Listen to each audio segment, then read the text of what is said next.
To kick off our episode, let's join Wade on a feed run as he puts out a new stand and fill feeder from Boss Buck. So this is the new Boss Buck 600-pound stand and fill sled feeder. We can start down on the bottom and look at some of the great features. The sled is something that is very important for a lot of guys. You know, when you're moving a feeder in different situations, if your angle of your legs right here is not as bent as this, it makes them hard to move. As you notice, it's very easy for me to move from one end to the other. And that can also be important after you've had a feeder out for a long time and a lot of game have come to it. You can get depressions, water begins to come into those areas if you're lucky enough to get rain. And with this here, you can easily move it from place to place.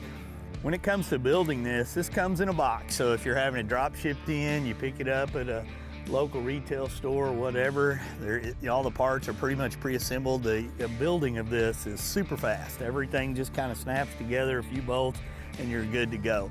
When you get into the working mechanisms and the basis for this feeder, some of the things I really like is you can see the cage that's built in all the way around on 4 sides. That's really important when you start talking about varmints, you start talking about other animals, birds, whatever, getting in, trying to spill or waste grains, trying to tear into the wires, trying to tear into the motor of this. I mean, that's just something that happens a lot of times when you have a feeder. But if you've got good heavy duty wire built into your feeder like this, it's gonna lessen, if not eliminate, the ability for those undesirable species to get in there. If you look a little bit further, this plate is really a cool design because what this is designed for is to have the feed funnel out to the sides and not collect underneath. Now granted, when your feeder goes off, it's gonna throw a big pattern 360 degrees the way this is designed. Some feed always falls straight down. Well, when it falls straight down when you're using a stand and fill feeder, what happens is a lot of the deer, a lot of the game species you're trying to feed, they can't get to it, and or if they're in velvet, they start damaging their antlers trying to get in that growing period while they're trying to get underneath it. With this plate, it's going to help push all that feed out to the side and lessen or lower that situation. As you go up a little higher, you're going to see the little screens right here. Basically, that's going to give you visibility to how much feed is in here. So if you've got a scouting camera off at a distance and you no longer can see yellow, you know you're running out of corn, you're driving by, you can see it. Helps clue into you when you need to be able to get ready to go ahead and fill this. Now, as you look inside this, all of the working components, your motor is underneath all of this. It's encapsulated into a box and pushed up in there. Once again, prying hands and other species can't get to it. And your battery and your timer is set up in this place right here, as you can see, to where it's not going to be easily accessible for any of those varmints or anything that need to get in there. The timer itself is very easy to use. It's you know, like any timer, once you use it a couple times, you're going to learn its individual nuances. It's got some quick set features that are going to give you things you automatically need, or you can go to custom like I do, and you can begin to then program in a variety of feed times, variety of feed days, and a variety of amounts of feed that go out based on your management goals for the specific location that you're setting it up at. This particular model of feeder holds 600 pounds of feed, and it is a true stand and fill feeder in the sense that you can stand here on the ground, take your bags of feed and begin to pour it in. It also has a couple of real neat little features that come together when you can hang this lid off to the side so you don't have to set it all the way down on the ground. Us old guys don't have to pick it up, and it comes with a solar charger. That solar charger and the way this is built to handle 600 pounds of feed is really key for those guys that want to come out, they want to fill this, they want to set it up, and they don't want to have to worry about it for a considerable amount of time. So regardless of how you're using it, setting a multitude of feed times, whether you're setting it to go off once or twice a day, whether you need this to be able to help you manage, whether you need to move it around, this 600-pound Boss Buck sled stand and fill feeder is going to be a model that you definitely want to spend some time looking at and setting up on your hunting lease.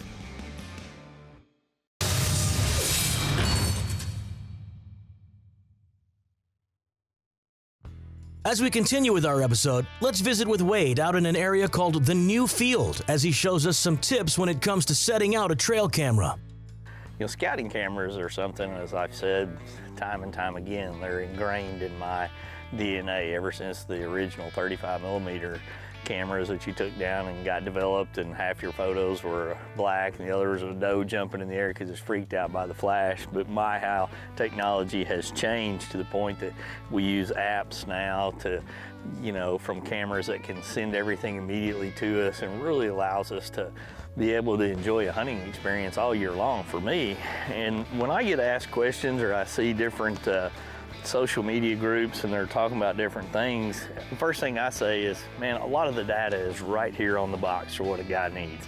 This particular model is going to tell you the networks that it's going to work on. This one's a dual network, Verizon and AT&T. So if you know what your cell phone coverage is at a specific spot, it's going to help you, you know, pick to make sure you're getting the right one. This one actually has on-demand, you know, images and videos, so you can be watching your app and you can tell it to see what's going on right there in front of you. It tells you some of the plans, it tells you the range. I think the range is really important for a lot of different hunters out there, knowing if you're putting it in a tight confines or wide open areas as far as what the trigger is going to pick up the movement. The trigger speed is another one that's really important on the box. Tells you how fast it's going to, you know, trigger if something walks into the frame or comes into the frame. And, you know, as you get to the back, it'll start telling you more and more information there, and so that you can pick the best model that's going to work for this setup that you've got, because it's important to understand those features when you're picking the, you know, the model that's going to work for you into the field. When it comes to setting up a scouting camera, I mean, they're so easy to set these cameras up today. You basically can take these out of the box, and we'll cut to the quick things, you know, that I'm doing. Obviously, you're going to screw on your antenna super fast, super easy. I like to use lithium batteries for these. A lot of guys have now gone to solar chargers, or they've gone to bigger lithium batteries and they're running cables out of them. A lot of that, I believe, depends on your particular usage, how many photos that you're looking to get. If you're running instant and you're trying to take bursts of several pictures at a time, an accessory, the extra battery, is going to really pay off for you a lot of times. If you're doing like once or twice a day, kind of semi-off-season stuff, like I load a lot of my photos at 3 a.m. and 3 p.m.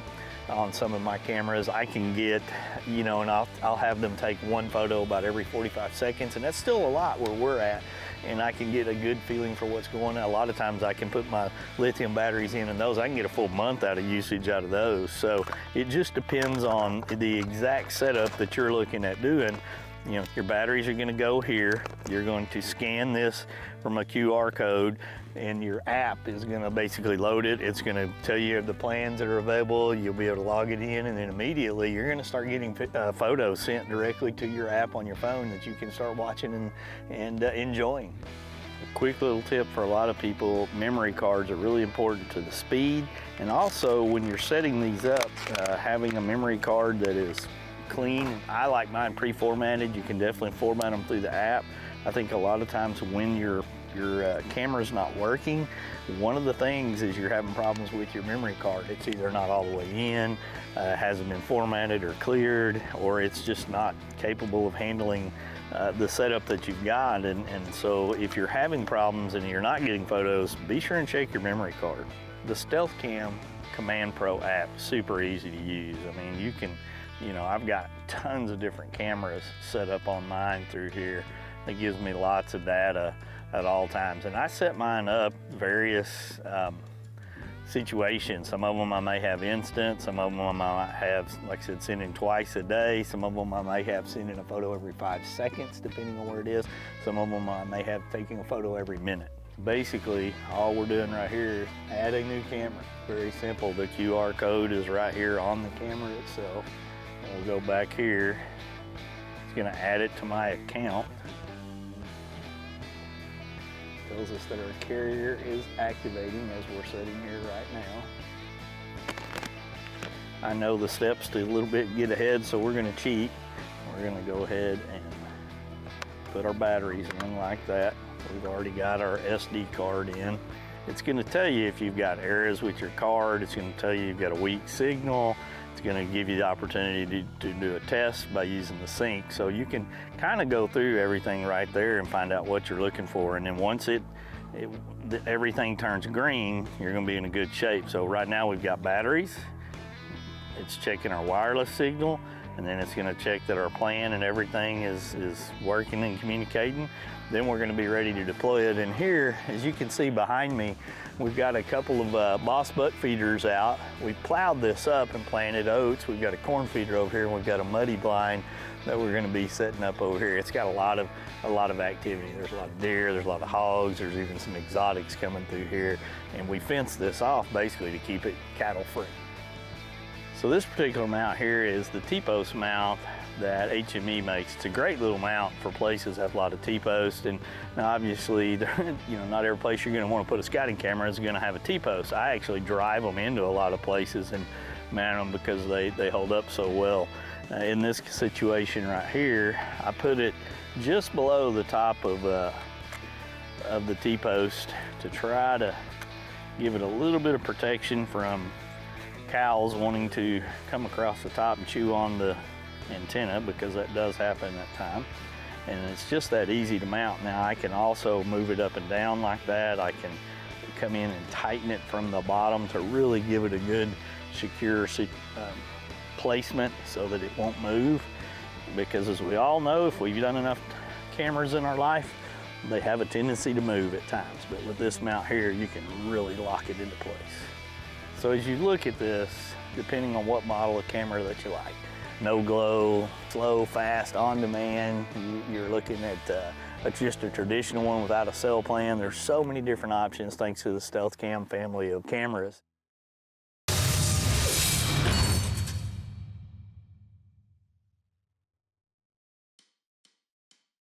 Whether you're working on your hunting property or tracking an animal, having a reliable light source can be taken for granted. Cyclops lights offer lighting solutions that are built for the outdoors. Let's join Wade as he discusses some of his favorites.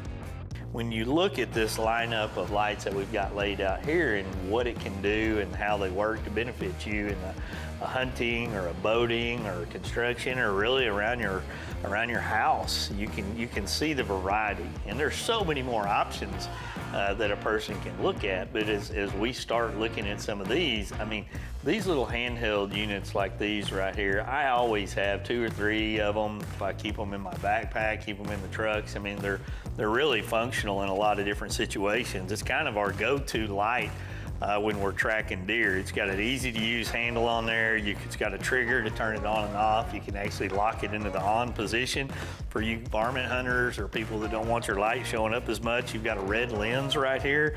And the battery itself, I mean, the way this one's set up here, this model, I mean, you're gonna get up to 4 hours of usage on it in a lot of different situations. If you beef it up to one of the bigger models, it's gonna be brighter, but your battery's not gonna be last as long. So just always keep that in mind when you look at the different models. These are rechargeable in those types of situations. A USB charger, basically you plug it in, you're going to be able to juice them back up. I mean, we all are going to have different needs in different situations, whether you're tracking and you just want something portable, whether you need to keep your hands free with a headlamp. I mean, there's just so many different options. So as you look at the different options and you think about your personal needs, you can do your research online. Cyclops has a great website with a variety of lights easily available. Find what's going to work specifically for you and give you light in those different situations that you need them.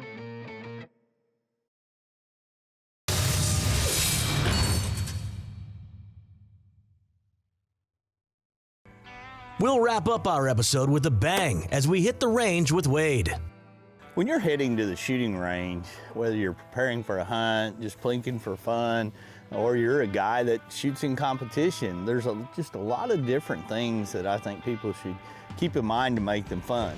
For us, when it's getting ready for a hunting situation, we're taking first-time hunters, we're taking seasoned veterans that have never used whatever means or method they're getting ready to go shoot.